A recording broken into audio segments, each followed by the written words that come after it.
Hello student, आज हम 10th class के लिए अपना टॉपिक लेके आए हैं law of refraction of light. आज इसको शुरू करते हैं, इसको पढ़ाना। पहले तो आपको लॉ ऑफ रिफ्रैक्शन बता रहे हैं हम फर्स्ट लॉ के अकॉर्डिंग क्या होता है। पहले डायग्राम ड्रॉ करते हैं, उसके बाद समझाते हैं। इसके लिए आपको बताया था कि मेन रिफ्रैक्शन होता क्या है कि जब लाइट रे क्या करता है, एक मीडियम से दूसरे मीडियम में एंटर करता है तो अपने पाथ से बाइंड हो जाता है, ये रिफ्रैक्शन है। उसी के लिए अब हम एक डायग्राम ड्रॉ कर रहे हैं। ये आपका क्या है, इंसिडेंट रे। ओके, यहाँ पर नॉर्मल परपेंडिकुलर ड्रॉ कीजिए, right, and here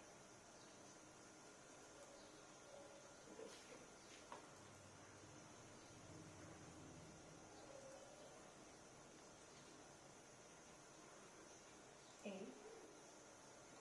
there is the O, and there is B, right,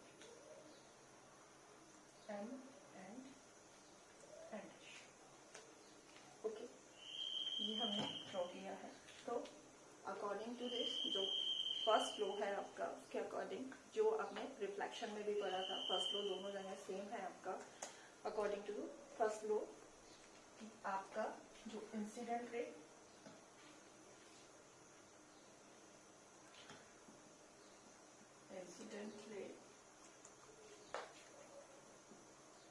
the incident ray, the refracted ray,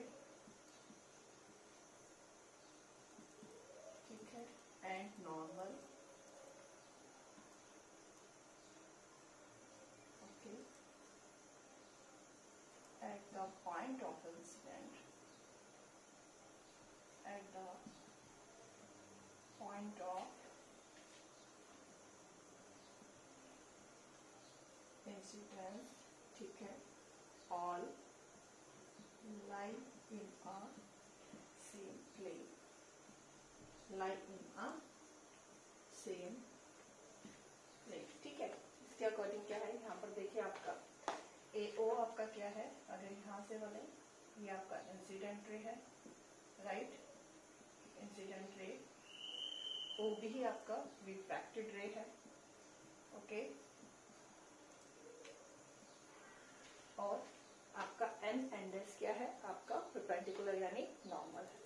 तो according to this, the incident ray यानी AO, ठीक है, the refracted ray OB and normal N और N dash, okay, all lie, यहाँ पर कहाँ पर, अब ये देखिए इंसिडेंट पॉइंट इसका कौन सा है, O पर, O पर ये इंसिडेंट कर रही है, तो इस पॉइंट पर, O पॉइंट पर, दीज ऑल थ्री जो होंगी वो क्या करेंगी, सेम प्लेन पर लाई करेंगी।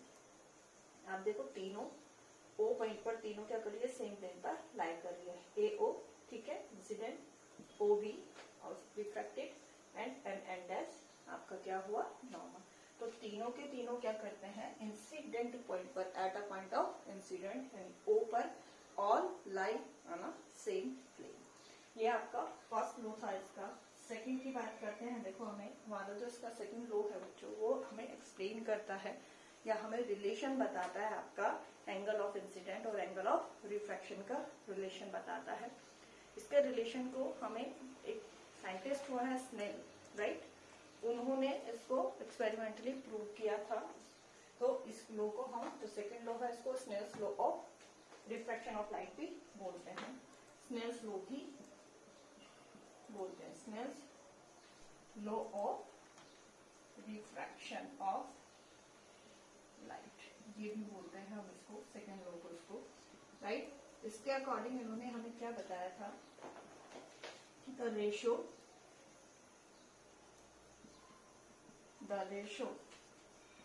ऑफ साइन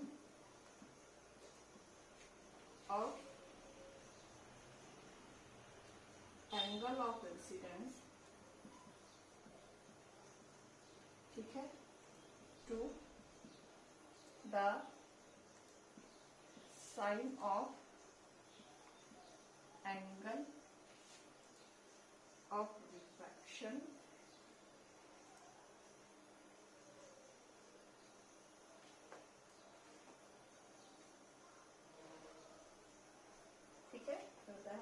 रिफ्रैक्शन होते हैं, हाँ जी, the ratio of sine of angle of incidence to the sine of angle of refraction are constant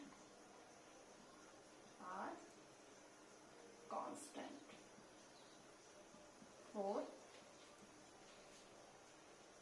given pair of media,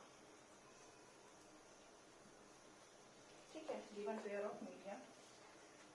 इसके लिए देखो अकॉर्डिंग टू दिस कि sine of angle of incidence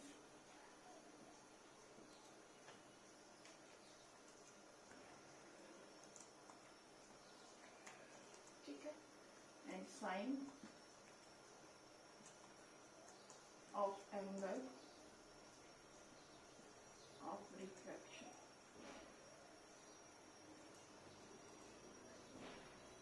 equal to यहाँ पर होता है आपका constant.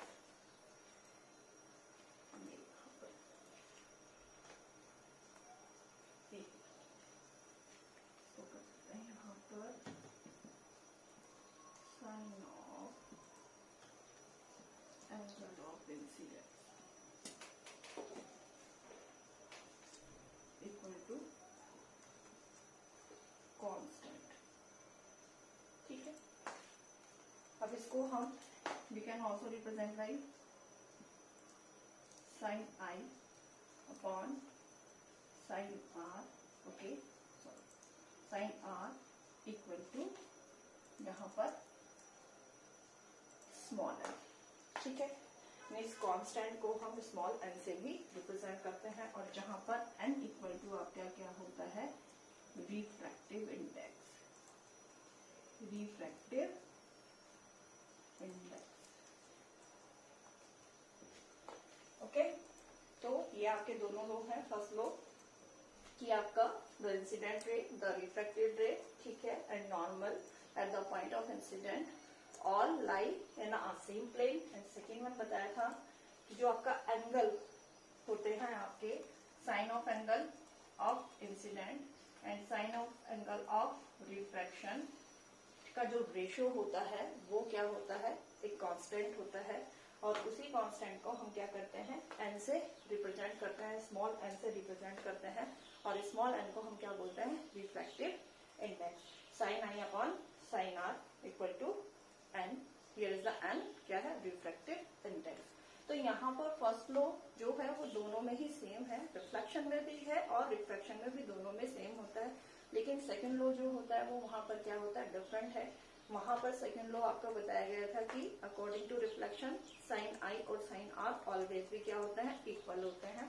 लेकिन यहाँ पर क्या होता है कि रेशो को एक्सप्लेन किया गया। सेकंड लॉ से जो रिलेट है वो क्या है, आपके जो एंगल होते हैं, sine of angle of incident और sine of angle of reflection, उनकी रेशो को यहाँ पर हमें रिलेशन बताया गया है कि उनकी जो रेशो होती है वो क्या होती है, कांस्टेंट होती है, और उसी कांस्टेंट को हम क्या होता है, स्मॉल n से रिप्रेजेंट करते हैं, और स्मॉल n को ही हम क्या बोलते हैं, रिफ्रैक्टिव इंडेक्स बोलते हैं। तो यहाँ पर कभी भी ध्यान दीजिएगा, आपका साइन आई और साइन आर कभी भी क्या होंगे, सेम नहीं होंगे।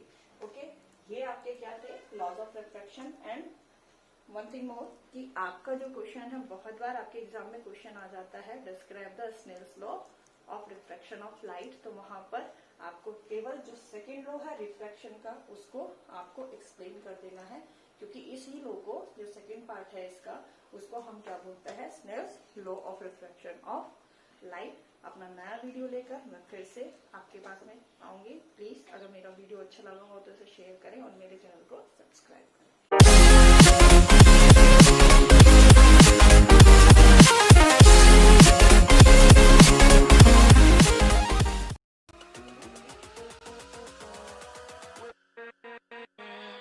With